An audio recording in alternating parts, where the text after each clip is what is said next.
Chat. I wanna eat this food, chat. While I watch a video. Can we watch just one video, please?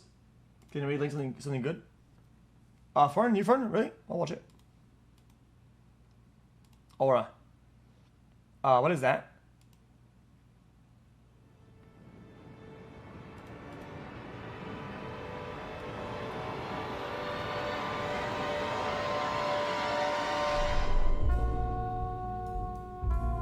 This is Randolph Probst. He's a bellboy at the President Hotel in Kansas City. He just got sent to room 1046. Can I get a welcome to The hotel's telephone operator told him that the phone is off the hook. Again. It's the second time he's been sent to the room that day. At 7 a.m., he knocked on the same door for the same reason. From inside the room, a deep voice told him to come in. But when he tried to open the door, it was locked. Assuming the guest was drunk, Probst shouted through the door to put the phone back on the hook and left. But the phone remained off the hook. So at 8:30 a.m., another bellboy, Harold Pike, was sent up to the room. When Pike knocked and tried to enter, he noticed something strange.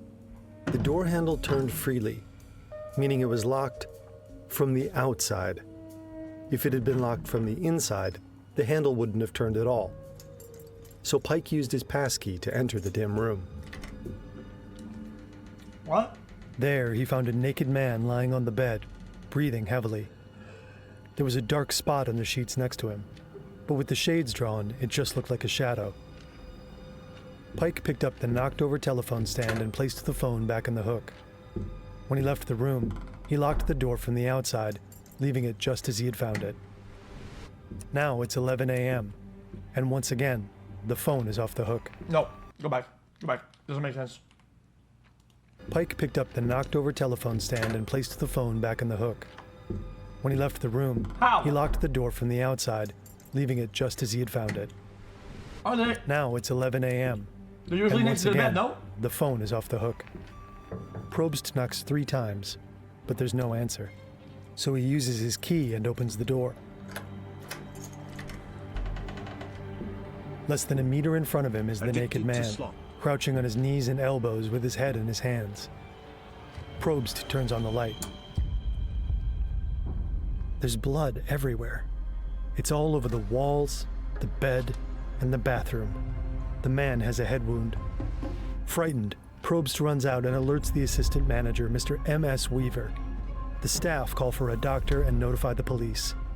At around 11:15 a.m., the 2 men and another staff member return to the room. But they can only open the door a few inches. What? It seems the injured guest has collapsed against it from the inside.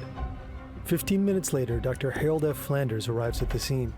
Mr. Weaver, Dr. Flanders, and the bellboy, Pike, enter the room. The guest is no longer blocking the door. Instead, they find him sitting on the edge of the bathtub with his arms and head draped over the sink. Strangely, there's a clothesline tied around his neck, ankles, and wrists. The doctor takes stock of his condition. He's been stabbed in the chest. The wound might have punctured his lung. His skull is fractured on the right side, where he was struck multiple times. And there are bruises around his neck suggesting he's been strangled. Miraculously, the man is still breathing and semi-conscious. The doctor cuts him loose and notes that his wounds aren't fresh. They seem to be at least 6 or 7 hours old. Dude, the really? blood is already dry. According to newspaper reports, when police detective Ira L. Johnson arrives, they ask the wounded man a series of questions. Who did this, Mr. Owen? Who was in the room with you? Nobody. How did you get these injuries? I fell against the bathtub. Did you try to commit suicide? No. Following this brief exchange, the man loses consciousness. He's taken to the hospital, but he slips into a coma. Later that night, he dies, taking his killer's identity with him to his grave. The murder is national news. It's called America's Strangest and Perfect Murder Crime. The Kansas City police are stumped. This case came nearer to being the perfect crime than any other murder Kansas City has seen. The strange occurrences in the President Hotel have fascinated people for almost a century. A few years ago, the case files were made public for the first time.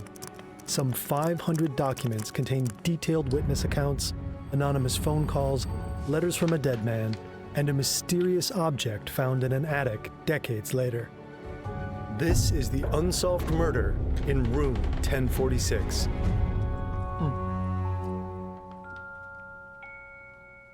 Interesting. This video is largely based in the official case files of the Kansas City Police. Some details are based on research conducted by Dr. John Arthur Horner of the Kansas City Public Library, the first to gain access to these files.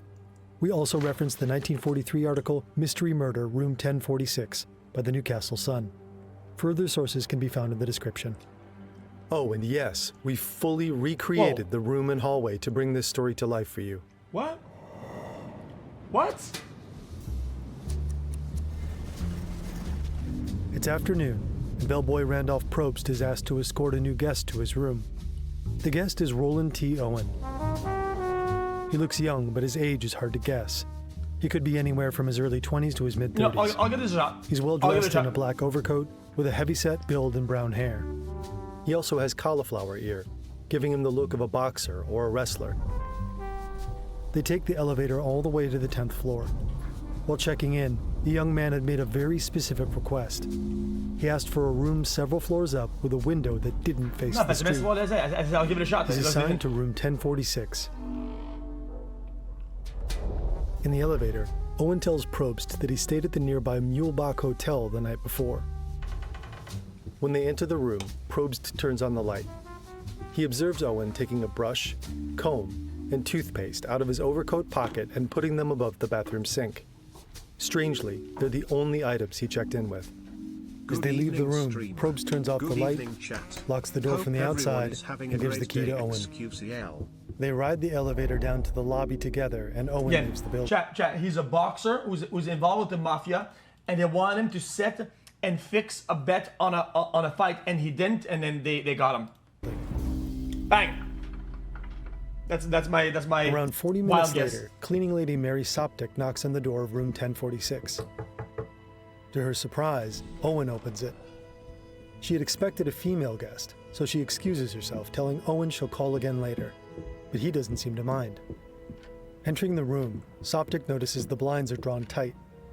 The only light comes from a dim desk lamp. Seeing the expression on Owen's face, she notes that he seems worried about something, or afraid. As she starts to clean, he puts on his overcoat, goes to the bathroom to comb his hair, and leaves the room. On his way out, he instructs Soptic not to lock the door, as he's expecting a friend in a few minutes. But by the time she leaves, no one else has arrived. And cuss. Bringing room 1046 to life took quite a lot out of our producer, Mona, and it's tough to wind down after adrenaline-filled production days. Soptic returns to the room to deliver some fresh towels. The door is unlocked. Owen is lying across the bed in the dark. Walking in, she notices a note on the desk. Dawn, I will be back in 15 minutes. Wait. Soptic comes back to clean again the next morning. She unlocks the door and finds Owen inside, sitting alone in the dark. Then a realization hits her. I realized then, after I had unlocked this door, that the man had been locked in the room from the outside. If he had locked it from the inside, her key wouldn't have turned in the lock. While she's making the bed, the phone rings. Owen picks up the receiver and says, No, Dawn, I don't want to eat. I'm not hungry. I just had breakfast. Before hanging up, he repeats that he isn't hungry. After the call, he asks Soptic about her job and whether she's in charge of the whole... His name is Don, and why would another adult care about him eating or not? I'm telling you, it's like some boxing related plus mafia related. I think or it's a code. I just shit my pants, by the way. Whole floor. He mentions that he recently changed hotels. At around 4 o'clock that afternoon, she returns to deliver fresh towels. But this time, Owen isn't alone. As Soptic approaches the door, she hears 2 men talking in low tones. She knocks on the door. Who is it? It's the maid. I want to leave some fresh towels. No, we don't need any. We've got enough. Strange, she thinks. She didn't leave any towels in the room that morning. Hold on. And the only reason the other man might lie is to keep her out of the room. I don't go for any game. Robert Lane is driving down 13th Street past Lydia Avenue when he notices a man running down the street toward him. It's a cold January night, but he's only wearing shoes, trousers, and an undershirt. Waving and shouting, the stranger asks Lane to stop, but when he approaches the car, he realizes his mistake. I'm sorry, I thought you were a taxi. Still, he asks for a ride. Will you take me to where I can get a cab? Lane agrees, and as the man hops into the back seat, he gets a closer look at him. There's a deep scratch on his left arm, and he's cupping his hands together, as if to catch blood dripping from a more serious wound. You look as if you've been in it bad. The man responds with a grumbled threat to his attacker. I'll kill that tomorrow. The statement sticks in Lane's mind. When they reach the intersection at 12th and Troost, the young man thanks him and jumps out of the car. He runs to a parked taxi, opens the door, and honks the horn, summoning the driver from a nearby restaurant. What? Elevator operator and stand-in bellboy Charles Blocker is clocking in for his night shift. Shortly after... Chad, this is rough because, I mean, me and most of the chat don't know what it's like 100 years ago to live around. Like, we don't know how common these things are. If it's not common, like, you're not 100 years old. No, you're not. No, you're fucking not. No, you're fucking not. Blocker recognizes her as a commercial woman who often frequents the hotel with different men. She's about 5'6", 135 pounds, with black hair, and she's wearing a black Hudson seal coat with a light strip of fur on the collar. She asks about room 1026, telling Blocker that she's looking for a client, a man who is usually very prompt in his appointments. But after a short time, she returns to the elevator, claiming she couldn't find him. Blocker takes her back to the lobby, and she leaves the hotel. After about an hour, she's back. This time, she's accompanied by a man. He's around her height, with a slender build. He's wearing a light brown overcoat, a brown hat, and brown shoes. They ask to be taken up together, this time to the 9th floor. Right. At around 4:15 a.m., the woman returns from the 9th floor and leaves the hotel. 15 minutes later, the man she arrived with follows. On the way down, he complains to Blocker they should have had every character with their own color, because it's confusing. That he couldn't sleep. Then he leaves. It's the middle of the night, and hotel guest Jean Owen is lying awake in her room 1048. She's trying to sleep, but the noises coming from the room next door are keeping her up. She can hear multiple voices sounding both male and female. They're talking loudly and swearing. It's so loud, in fact, that she considers calling the front desk, but she decides against it. Eventually, she falls asleep. When she wakes up at 8 a.m., it's quiet. She eats breakfast and checks out, unaware that in the room next to hers, only a few hours later, a man will be found inches from death. Kansas City police detectives Ira L. Johnson and William E. Eldridge are at a loss. They've finished interviewing all the witnesses they could find, but their statements have led to more questions than answers. The front desk ledger at the President Hotel shows the victim signed in as Roland T. Owen from Los Angeles. But when they checked the ledger at the Mulebach Hotel, where he told staff he had previously stayed, he was signed in as Eugene K. Scott. The detectives contacted authorities in Los Angeles, but neither name could be found in any records. They're fake identities. They also pursued another lead, that the victim was a professional wrestler. Wait! A week after the man's death, a wrestling promoter from Arkansas named Tony Bernardi came to identify the body. At Melody McGilly Funeral Home, Bernardi positively identified the man as one who had approached him weeks earlier for work. According to John Horner, the name he had given was Cecil Werner, another alias leading to another dead end.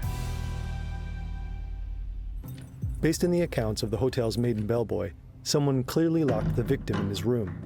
Was he being held prisoner? But the how? Newcastle Sun claims that Owen likely didn't have the key to his room, as it wasn't found there after his death. And this wasn't the only thing that was missing. So whoever it was that's involved has to be big enough that he has a key to the place. So there has to be somebody that either owns it or co-owns it, or somebody he knows that somebody that owns it or something like that. All of the victim's clothing, his toiletries, and the knife he was stabbed with had disappeared. Anything that could help the police identify him. According to Horner, Or he came from the window from the fire escape. All that was left behind was an odd collection of items: a necktie label, a hairpin, a safety pin, an unlit cigarette, and a small unopened bottle of diluted sulfuric acid. What? The only other clue the detectives found in the room were fingerprints on the telephone stand, likely a woman's. Possibly the same woman Jean heard arguing with two men on the night of the murder. It's plausible they were left there by the prostitute seen by the elevator operator, but she was never seen entering the room. Then there's the man she was with. Was it the same man who had been in the room earlier, talking quietly with Owen? Could that be Don, the man that he had talked to on the phone? The one that the note was for? Did they really have business on the 9th floor? Or did they take the stairs one floor up to avoid being seen entering the 10th floor via the elevator? No, they went to the 9th floor to go up to the 10th floor to the fire escape. Were they both present when Owen was bound and stabbed? After all, the doctor had estimated that his wounds were 6 to 7 hours old when he was found. Dude, stop it. This would mean that they were inflicted in the middle of the night, and that the victim had already been wounded when the bellboys came knocking that morning. But when the detective asked who had hurt him, the victim simply said, Nobody. Was he afraid? Delirious from his brain injury? Or was he maybe trying to protect his attacker? The account from Robert Lane, the driver, adds to the confusion. According to Horner, the detectives had him identify the body in the morgue, and Lane claimed that Owen was, in fact, the man he had given a ride to. But the detectives didn't think it was possible for the young man to leave the hotel and return dressed in his underwear. Not without somebody in the lobby spotting him. I don't know anymore. At the end of the day, the detectives have nothing. No murder weapon, no murderer, not even the victim's identity. Without any actionable leads, the investigation grinds to a halt. But then the strange calls start. Joined the army, aware. Medically discharged, aware. Still banned, aware. Watch on kick. Oh, sorry about that, man. Sorry about that, don't know. This is Mr. McGilly. He's the undertaker at the Melody McGilly Funeral Home, where the body of Roland T. Owen has been on display for around 3 months. During this time, thousands of people stop by in the hopes of identifying the body, without any luck. Since no family member or relative has come forward to claim it, the time has come to bury the body in a mass grave reserved for the poor and the anonymous. But first, an obituary for the unknown man is published in the Kansas City Journal-Post. Horner claims that shortly after, Mr. McGilly receives an anonymous phone call. The man on the other end makes a simple request. Don't bury Owen in a pauper's grave. Instead, he asks that Owen be buried in Memorial Park Cemetery. He assures the undertaker, I will send funds to cover the funeral expenses. The caller explains that Owen Jilted a girl he'd promised to marry. He claims to have witnessed this, and that the three of them held a little meeting at the President Hotel. Who is this? I'll have to report this to the police. Unconcerned, the man simply responds, That's all right, Mr. McGilly. He says one last thing before hanging up. Owen hadn't played the game fair, and cheaters usually get what's coming to them. Meanwhile, the editor of the Journal-Post also receives a phone call, but this time, the caller is a woman. She tells the editor that the story in the paper is wrong. Roland Owen will not be buried in a pauper's grave. Arrangements have been made for his funeral. What? Who are you? Who's calling? Never mind. I know what I'm talking about. What happened to Owen at the hotel? He got into a jam. Just as the man on the first call promised Mr. McGilly, 20 days later, the funeral home receives a special delivery. A letter carefully addressed using a pen and ruler. Enclosed is $25 in cash. $25? And this isn't the only anonymous delivery. 13 American Beauty roses are sent to the funeral. The florist who delivers them is instructed to include a card. It contains just the words, Love forever, Louise. What the fuck is Roland Louise? T. Owen is buried in Memorial Park Cemetery instead of in a pauper's grave. Okay. Police detect. How can it be love forever if you're not going to give information about what's going on? Let's keep it a bucket. Let's keep it a bucket. It's not real love. You would at least chip in with some information. Detectives are the only pallbearers. Expecting the man or Louise to show up, other officers disguise themselves as gravediggers and watch the cemetery for days. In the end, no one shows up to the funeral. No one visits the grave. The phone calls and the cash deliveries are impossible to trace. Despite a new theory being pushed in newspapers that this was a lover's quarrel gone wrong, the investigators don't buy it. They're once again... It's a wrestle thing, and he didn't do what he was supposed to do. And he won, but he cheated. At a loss.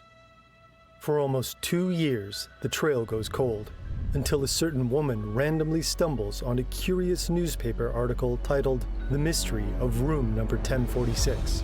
The fuck? This is Ruby Ogletree. She's looking at an article published in the American Weekly in May 1935. The article features a photo of a dead man, a man she recognizes immediately. Hold on. The scar on his head is unmistakable. She remembers him getting it from a grease burn as a child. It's her son, Artemis Ogletree, who at the time of his death was only 17 years old. The article claims he was murdered over a year ago in January. The question is, if her son is really dead, then who's been writing to her all this time? In April of 1934, Artemis left his hometown of Birmingham, Alabama to hitchhike across the country with a friend named Joe Simpson. In late January 1935, Ruby receives a letter from her son. It's been a few weeks since he last wrote. His previous letters were always simple, telling her about his latest job prospects, his next destination, and the friends he was traveling with. I think that fellow I told you about was going to open a business and give me half interest in it, has definitely made up his mind to open in the spring. He's about the best friend I have. He has a big Cadillac. We are going to Excelsior Springs next week in it. Artemis always wrote by hand. His writing was straightforward, with little exaggeration and few flourishes. But this letter is different. Ruby notices that it was written using a typewriter. As far as she knows, her son never learned how to type, but the letter says otherwise. I still practice on the typewriter when I get a chance. The big typewriter companies have branches in all large towns where you can practice all you want to. So in the one message written on a typewriter, he has an alibi for the typewriting? That's cap. That's cap. It's plausible that he could have learned, but it does strike her as suspicious. Reading the letter further, she finds out about his grand plans to head to New York, inspired by a conversation with a sailor. I was talking to a fellow the other day. He just got back from Europe, worked his way across and back on a big freighter. He implies that he wants to travel the world and head for Europe, but first he has to make it to New York. Conveniently, Jesus he Christ, gets a chance to do just that. The man wants me to drive him and his family to New York. The letter ends with a strange handwritten postscript. P.S. Don't worry about Artemis. Sorry to learn he's not coming home. Wild. Lem. What? Ruby receives the next letter several weeks later, this time from New York. Apparently, Artemis had driven the man, who he now identifies as Mr. Jordan, to the city. Jordan then helped him get a job, but it didn't work out. What stands out most to her is the letter's outlandish detail and unusual slang. I got poisoned on something I ate at some dump. I was laid up for a few days, and my stomach pained me a lot, but I finally got over that. Then I caught the flu and had to go to bed for almost 9 weeks, and I guess I was pretty sick. What? This is inconsistent. Elsewhere, he claims to have only been in New York for 6 weeks. After making excuses for not writing sooner, Artemis expands on his plans to work on a freighter. I think that I'll be leaving here in a few days to go on across the big pond. I understand it takes almost a month to get across, and maybe a few more weeks to unload the ship at different ports. He includes the address of a post office in Paris, telling his mother to send her letters to him there. I sure want to see Paris, so I'll be heading that way all the time. But shortly after, Ruby receives another letter from New York. Well, I joined the freighter for the trip across, and they have put me to work already. Confirming his departure, he clarifies one last detail. I decided not to send my heavy coat home. In the previous letter, he had written that he might send his winter clothes home to her. It's a curious detail. A coat also disappeared from the scene of the crime. The signature in this final letter is once again typewritten. Artemis. Okay, but Ruby Ogletree doesn't... If somebody had already killed him, I understand trying to create distance between the murder and, and so that he could get away. But all of this just kind of, I don't get it. Hear from her son for another 4 months. It's more risk for what? One day in August, she receives a phone call from a man with a familiar name, Mr. Godfrey Jordan. The guy in the Ruby car. has a 45-minute phone call with her son's mysterious benefactor. Jordan tells her that he's just left Artemis in Cairo, Egypt, where they had met while Jordan was traveling through the Holy Land. What? Another inconsistency. Mr. Jordan supposedly met Artemis in New York. Now he's claiming they met somewhere halfway around So the where's world. the Holy Land at? According to him, the two formed a life-and-death bond when Artemis saved him from a band of thugs. To repay him, Jordan says he gave Artemis money and arranged for his passage home through Paris and London. The Newcastle Sun reports that he also claimed Artemis married a wealthy woman in Cairo and was doing well.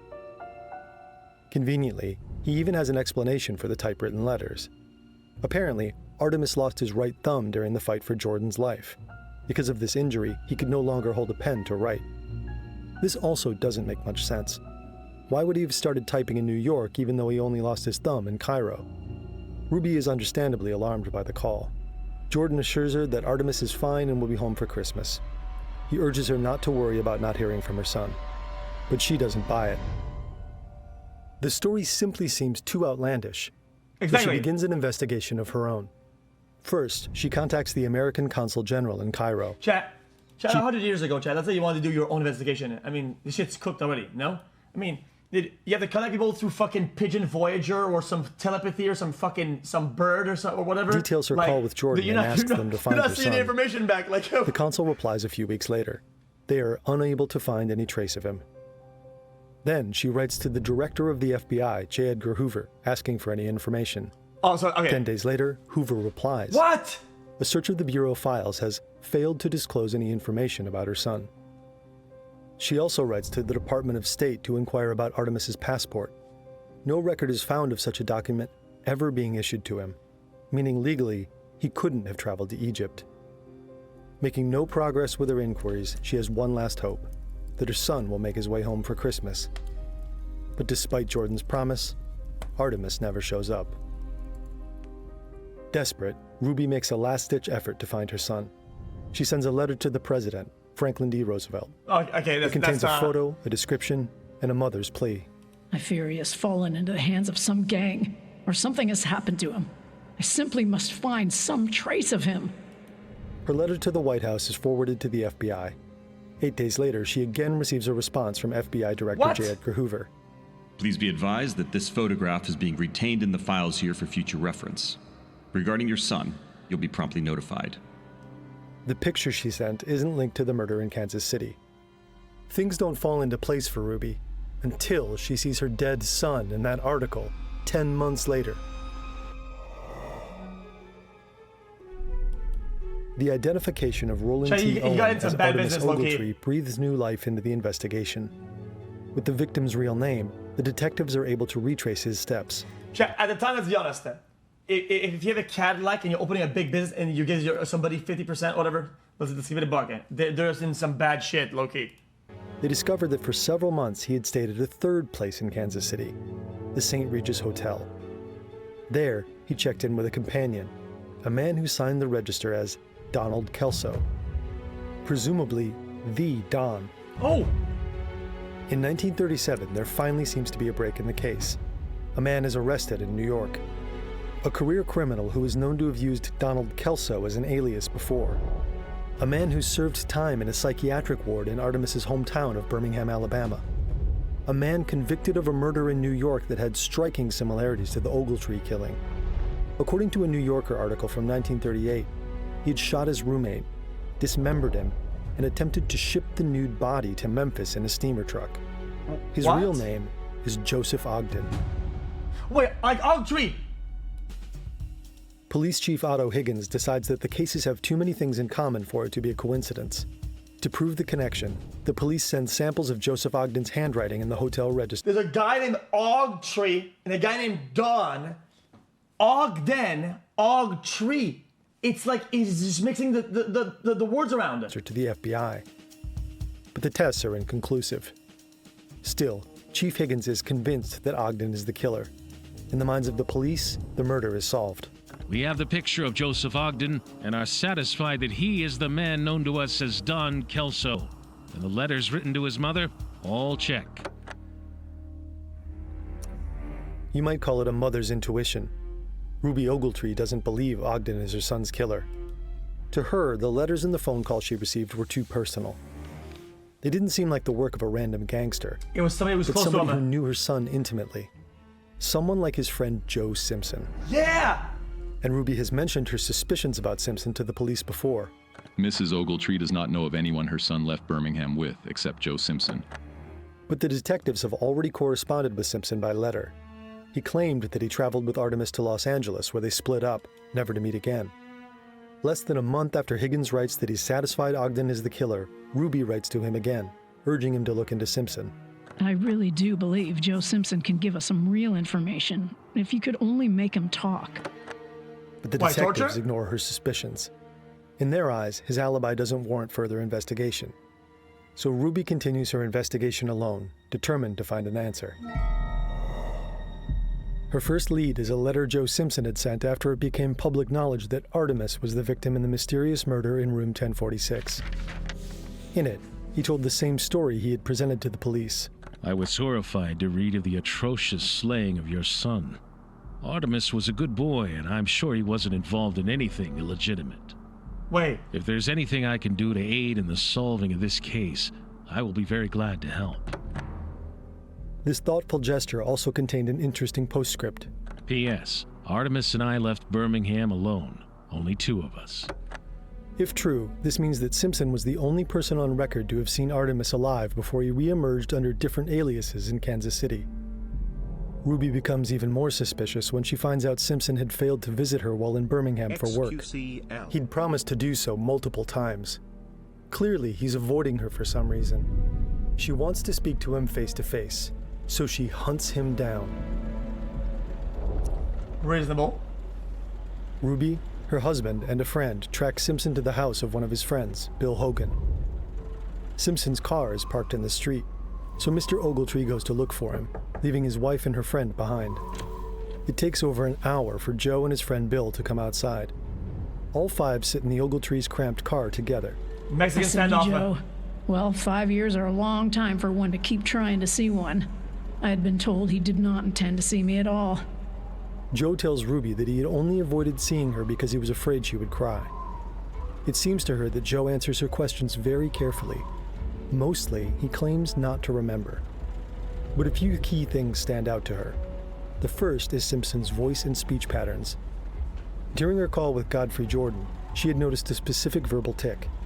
He repeatedly prefaced his sentences with, "You see," or, "You see, it's like this." Sitting in the car now, Joe says something that sets alarm bells ringing. "You see, Artemis told me he wanted to go to Africa." Right after, his friend Bill corrects him, saying, "Egypt." Why would he correct him? Well, Egypt is Was Africa. it a slip up? And how would these boys know about the Egypt lie she was told on the phone? The longer she hears his voice, the more confident she becomes. Finally, she confronts Joe directly. I looked Joe square in the eyes and I told him I would know the voice that talked to me from Memphis. Bang! Sitting closely together in the car, his physical reaction is difficult to hide. He turned red, dropped his eyes, and was nervous. When the investigation comes up, she notes a curious shift in Joe's demeanor. She says that Kansas City's chief of police called the murder in room 1046 the perfect crime. At that, Joe seems to become cocky. He laughs and says, "It is. They'll never get the ones who killed him." Mirth is a strange reaction to your friend's death. Ruby then mentions that her son was found nude, without any of his clothes or even his shoes. Once again, Joe just laughs and says, "They were mine." He goes on to explain that he and Artemis had gotten kicked out of a hotel and slept in a park together. There, Artemis's shoes were stolen off his feet. The claim raises questions about the story that they had parted ways in LA, because Ruby remembers a crucial detail.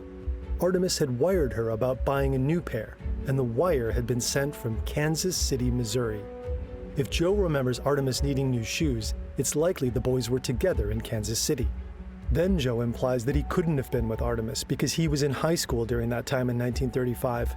But Ruby sees in the school's records that Joe was expelled for poor attendance on January 2, 1935, the same day Artemis checked into the President Hotel. The records also show that Joe had been absent from school for a total of 21.5 days, meaning that he also could have been absent in the days before the murder.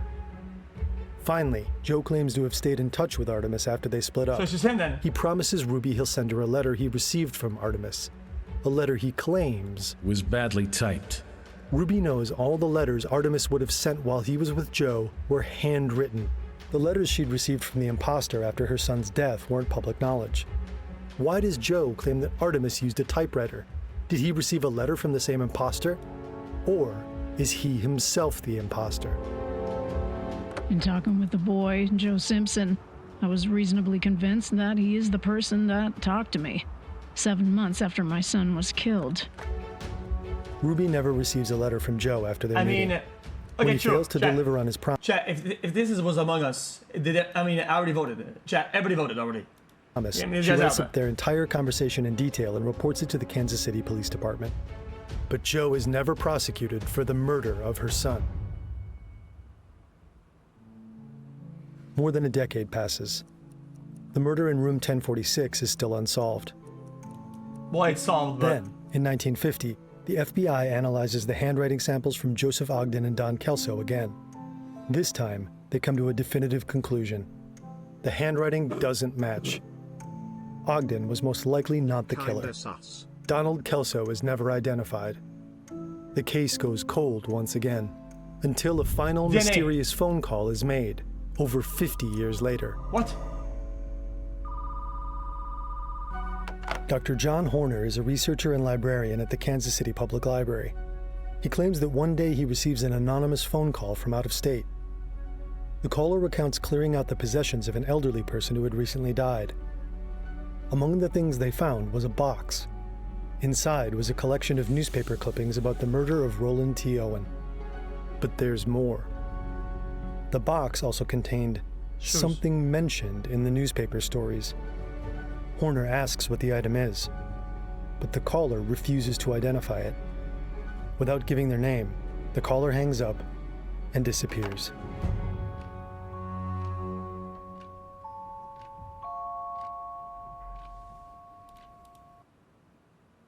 Okay. The whole story makes sense, right? I think this is the only part that could be complete dog shit, because that could be some fucker just being annoying. Like, he's somebody partially related, saw something way back or something like that, or whatever, and he's just trying to be a fucker. Like, this could be a prank caller, literally. Like, what? Hold on, like... But the caller refuses to identify because these things aren't very... Without giving their name, the caller hangs up. There's nothing unique here. There's nothing...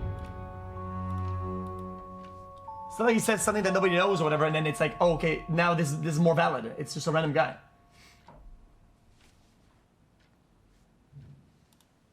I think that was interesting, but if it just feels like this is like solved, does that make sense? Like we watch a lot of like unsolved shit. This is like, it just seems solved. Does that make sense?